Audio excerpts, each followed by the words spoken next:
Macmillan Audio presents Things You Save in a Fire by Katherine. Narrated for you by Therese Plummer. For every woman who has ever had to be brave, and for the folks in the world who make a choice to be helpers, and for my hilarious and good-hearted volunteer firefighter husband, Gordon. This book would be about 10 pages long without his help. He told me 100 hilarious and heartbreaking firefighting stories, walked me through all his EMS skills, read draft after draft for accuracy, and fielded countless questions like, what is firefighter slang for vomit? Chapter 1. The night I became the youngest person and the only female ever to win the Austin Fire Department's Valor Award, I got propositioned by my partner. Propositioned. At the ceremony. In the ballroom. During dinner. By my partner. There we all were, the entire B shift from Station 11, in our dress uniforms, using salad forks. And there I was, in my crisscross tie, getting more and more nervous at the prospect of having to walk up on that stage in front of all those people under all those lights. The winter before, a busload of school children had slid off an icy road into a ravine, and I had climbed inside to push the kids out through a window, one by one, as the water rose.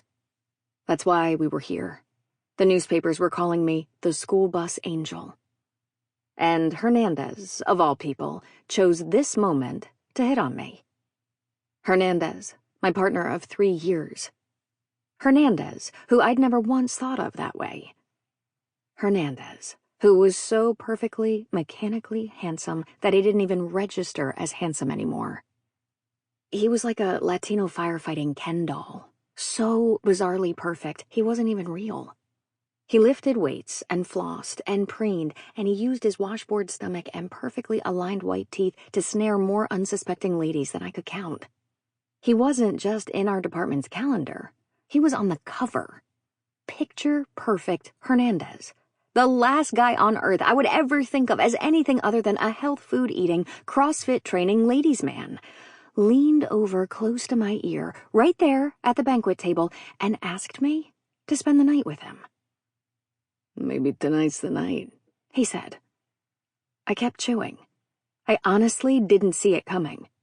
Tonight's the night for what? He looked at me like, duh.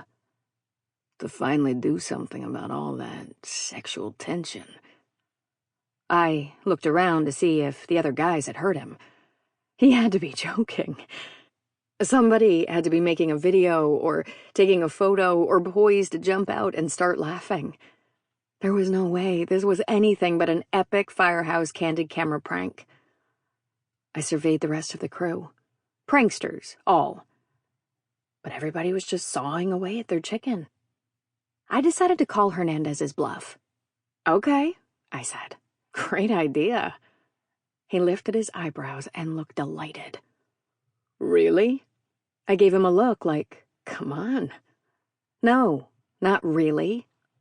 I'm serious, he said, leaning closer. You're not. He gave me a look like, and who are you to judge? I gave one back like, you know exactly who I am.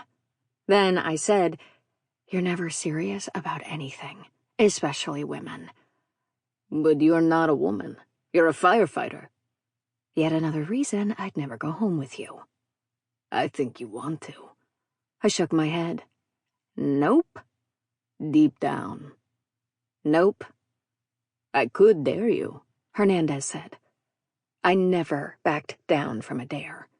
But I shook my head like, not even that, buddy.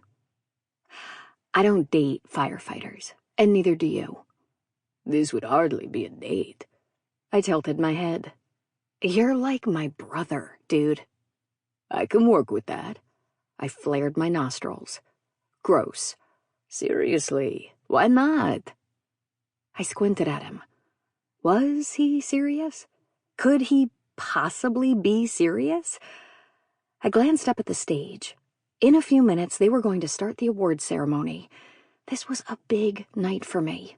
Huge. The biggest night of my career. Did we really have to do this now? We worked together. Sample complete. Ready to continue?